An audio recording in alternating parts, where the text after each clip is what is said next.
విమానాలకు ఏమైంది? సాంకేతిక సమస్యలు ఎందుకు వస్తున్నాయి? విమానాలు ఎందుకు ఎప్పుడు ఆలస్యంగా నడుస్తున్నాయి? ఈ రోజు వెళ్లాల్సిన ఫ్లైట్ వెళ్తుందా లేదా? ఫ్లైట్ జర్నీ చేస్తే ప్రయాణికులు అనుకున్న సమయానికి చేరుకుంటారా? ప్రయాణికుల బిజినెస్ మాటేంటి? ఫ్లైట్లతో ఏర్పడే నష్టాన్ని ఎవరు పూడ్చుతారు? అసలు ఫ్లైట్ జర్నీలు సాఫీగా ఎప్పుడు సాగుతాయి? ఇంత జరుగుతున్న డీజీసీఏ ఏం చేస్తుంది? ఫ్లైట్ జర్నీ అంటే టైంకు చేరుకుంటామని, తమ పనులు సమయానికే చక్కబెట్టుకుంటామని అందరూ భావిస్తారు.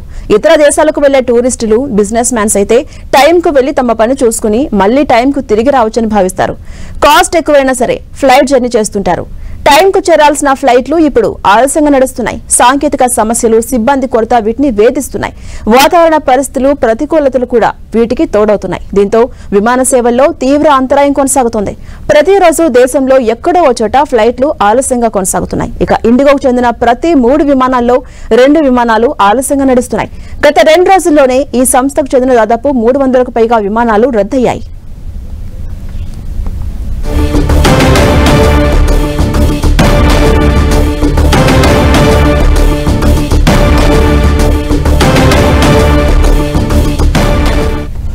ఇక అప్డేట్స్ తెలుసుకునే ప్రయత్నం చేద్దాం. మనతో పాటు జాయిన్ అవుతున్నారు లైవ్ లో మాజీ పైలట్ బాబీ గారు. నమస్తే బాబీ గారు. నమస్తే మేడం. బాబీ గారు చెప్పండి, అసలు ఎక్కడో చోట ముఖ్యంగా ఇండిగో విమానాల్లో చూసుకుంటే ప్రతి 3 విమానాల్లో ఒకటి ఆలస్యంగా నడుస్తుంది, కొన్ని అయితే రద్దు అవుతున్నాయి. ఎందుకు ఇలా జరుగుతోంది, మీరేం చెప్తారు?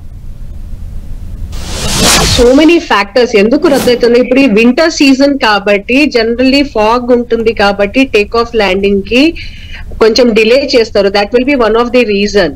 నాకు తెలియదు, నేను లాస్ట్ 1 వీక్ నుంచి I'm literally out of touch because బిజీగా ఉన్నాను. కానీ నాకు తెలిసిన విషయం ఏంటంటే లాస్ట్ వీక్ యుఎస్ లో వన్ ఆఫ్ ది ఎయిర్లైన్స్ లో air bus pitch down automatic అయిందనమాట. అది ఎందుకు అయిందో వాళ్ళకి కూడా తెలియలేదు. అయితే పైలట్ సమ్హౌ వాళ్ళు they land at the aircraft. దాని తర్వాత వాళ్ళ టెక్నికల్ టీమ్ కని వాళ్ళు లాగ్ బుక్ లో రాసిండ్రు there is some issue with the nose down immediately అని. అయితే దీంట్లో తెలిసిన విషయం ఏంటంటే ఇలాక్ అని మాకు ఒక కంప్యూటర్ ఉంటుంది సిస్టమ్, దాంట్లో which handles the elevators and ailerons. ఇవి 2 ఉంటాయి, ఇలాక్ 1 అండ్ ఇలాక్ 2 ఉంటుంది.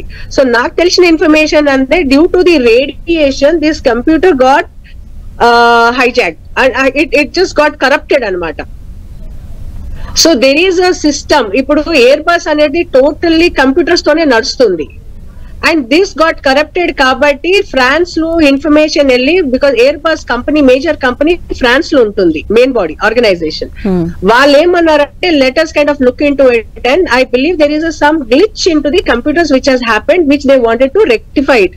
ఆ రీజన్ కూడా ఉండొచ్చు, కానీ we don't know what is the reason why there is a delay happening.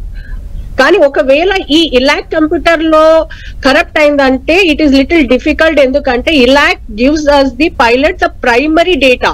Primary data అంటే it is generally nothing but elevators, ailerons and ఇట్లాంటి information ఇస్తాయి అనమాట కంప్యూటర్స్ లో. ఎలివేటర్స్ అంటే which gives you the pitch, పైన nose down nose up. Elevators, ailerons అంటే rolling ఉంటుంది అనమాట. సో ఎయిర్ క్రాఫ్ట్ లో పైలట్ ఏమైనా సైడ్ స్టిక్ నుంచి కమాండ్ ఇస్తే that signal will be passed on to the computers and accordingly the computer, the airplane acts.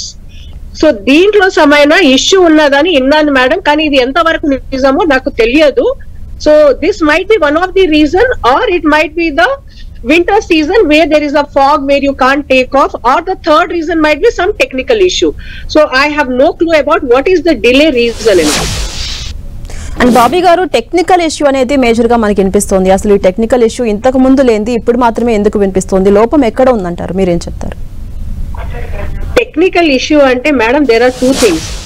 ఈ aircraft అనేది totally computers మీదనే నడుస్తుంది కాబట్టి there might be computers, it is a machine made, ఎప్పుడైనా ఏమైనా అవ్వచ్చు. That might be the one reason why the aircraft has to be grounded.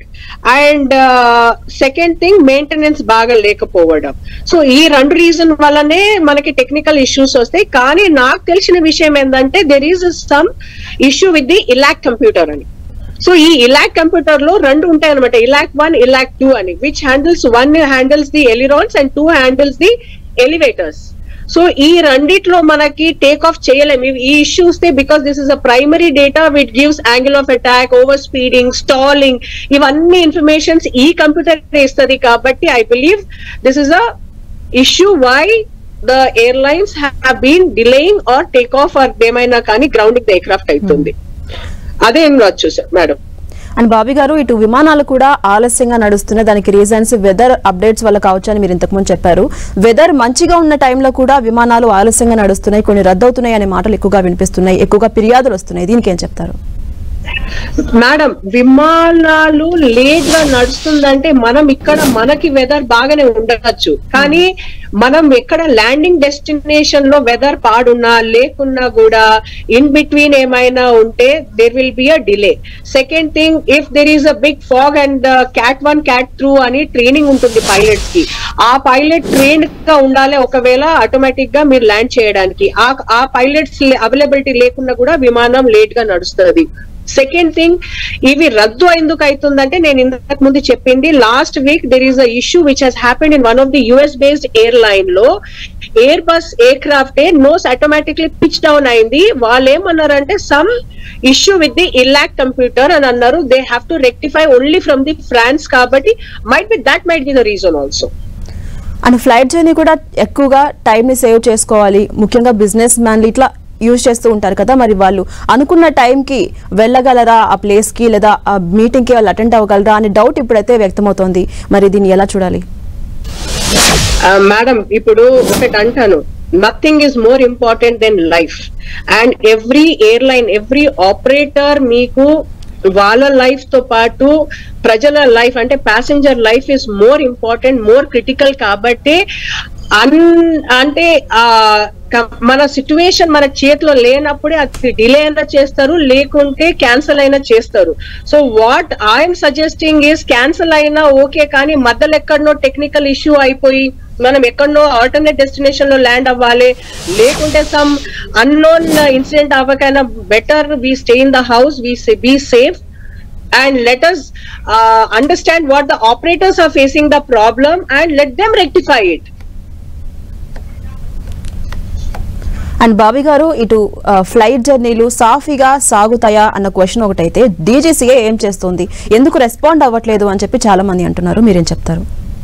Ma'am, ఇక్కడ మనకి ఒక ఇష్యూ ఉంది మ్యామ్. DGCA అనేది director general of civil aviation is a regulatory body generally. ఇక్కడ ఏమైపోతుందంటే, నేను ఈ విషయం ప్రతి దగ్గర ఎందుకు చెప్తా అంటే, DGCA is run by the non aviators. 50% on non aviators who are from the other parent organisations నుంచి ఇక్కడ చాలా మంది ఉన్నారు. జనరల్లీ దేశం అంతా ఇంటర్నేషనల్ లెవెల్ DGs అంటే regulatory bodies, aviation regulatory bodies are always run by the aviators అన్నమాట. So దీంట్లో చాలా మంది pilots who are grounded at present, వాళ్ళకి జాబ్స్ లేని వాళ్ళకి మనం ఇంటర్న్షిప్ గా వాళ్ళ దాంట్లో అక్కడ పెడితే కూడా that is one of the biggest best practice అంట. సెకండ్ థింగ్ ఏంటంటే, ఈ రెగ్యులేటరీ బాడీస్ ఏమైపోతుందంటే ఆపరేటర్స్ కి సరెండర్ అయిపోయి ఈ ఆపరేటర్స్ చెప్పిన మాటనే రెగ్యులేటరీ బాడీస్ ఏం చేస్తుండ్రు, అవి అడాప్ట్ చేస్తుండ్రు. So they are not consulting the pilots or aviators or who is within the system.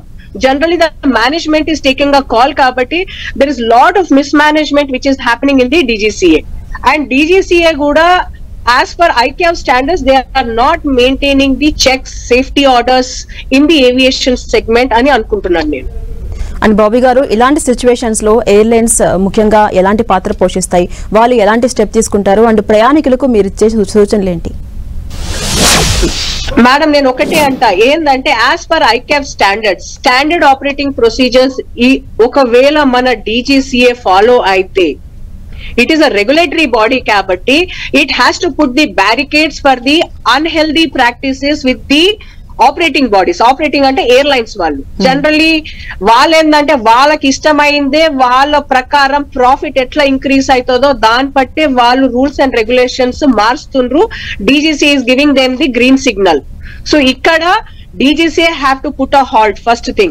Second thing, airlines operators ఒకవేళ ఫ్లైట్ క్యాన్సిల్ చేస్తుండ్రంటే అది మన కోసమే, మన మంచి కోసమే అనుకోవాలి ప్యాసింజర్స్. ఎందుకంటే మధ్యలో ఎక్కడో if there is any problem, it might be a technical problem, it might be a weather problem, అది మనకి ఇబ్బంది ఉంటది. కాబట్టి let us take it in a very positive mode అని అంటాను. Because operators knows much better than us. మనం we're the other side of the coin కాబట్టి we cannot blame anybody. They are revenue generated కదా, వాళ్ళు ఉట్టిగానే ఖాళీగా flight కి cancel చేయరు, డిలే చేయరు. బికాస్ ఎయిర్ క్రాఫ్ట్ ఎయిర్పోర్ట్ లో పార్క్ చేస్తే they have to pay. heavy amount of the parking charges అన్నమాట. సో వాళ్ళకి turn around 45 minutes will be more profit oriented.